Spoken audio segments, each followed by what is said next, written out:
Let's talk about road cruising. Driving roads at night can be a great way to find snakes like this red diamond rattlesnake. But it can't just be any road and it can't just be any night. You need to find a road like this one, a long paved road with almost no traffic on it.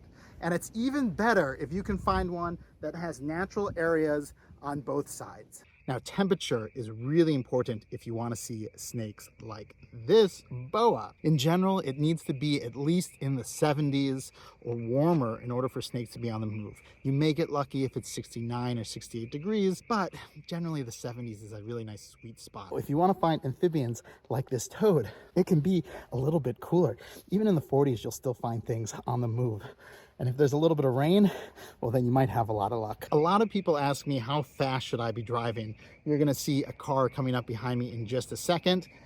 And there it is. They're going pretty slow. Now, some herpers will tell you it's best to go fast. You can cover a lot of distance, see a lot of stuff.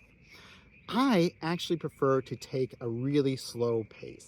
It's more relaxing for me. I know that if I see a snake in the road, I'm going to be able to stop in time before I get to the snake versus having to swerve out of the way to miss it. So I prefer a slow pace, a casual pace between 20 and 30 miles an hour, but really pick a pace that you feel safe going at and safe for the snakes. So let's talk about equipment. You're definitely going to need a good flashlight, maybe even a headlamp. Having both is a really good idea. You want to make sure that you bring your snake hook. This is in case you need to move snakes out of the road, and if they're venomous, you're not going to use your hands. Also, depending on where you are, you may want a high visibility vest. Sometimes this is required for regulations, or it's just really useful to have, especially if you're on a high traffic road. Now, what about snake boots? Do you need them? Not really.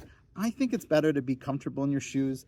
The snakes don't have a lot of camouflage when they're on the asphalt road, so there really isn't risk of you stepping somewhere that you won't see a snake. But of course, if it feels safer for you to have these shoes on, to have these boots on, then wear them. I often do just because, or maybe I have them on during the day, but it's definitely not a requirement like we have on some of our other places that we go herping. And don't forget, you need a car too. You might also want to have a nice pair of binoculars. That way, every time you stop and see something on the road, you don't need to get out and check to see if that's a toad or just a rock. So why are roads so good for spotting wildlife?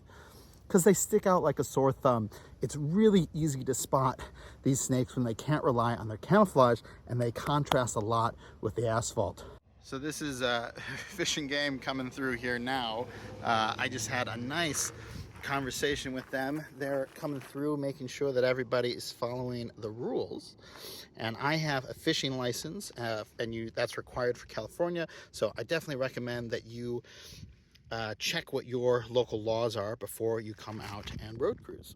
Now, the other thing that's important when we find a snake is that we move it out of the road so no cars hit it, and we want to make sure that we do it in the direction that it was facing so that it doesn't come back and go through that road again. Some people will tell you not to go road cruising when there's a full moon, but I've already seen 9 snakes tonight. They don't seem to mind it. Well, I hope those tips will help you when you go road cruising, and I hope that you find a lot. I'm Greg Schechter. This is Schechter Natural History. This is a rosy boa, and I'll see you in the field.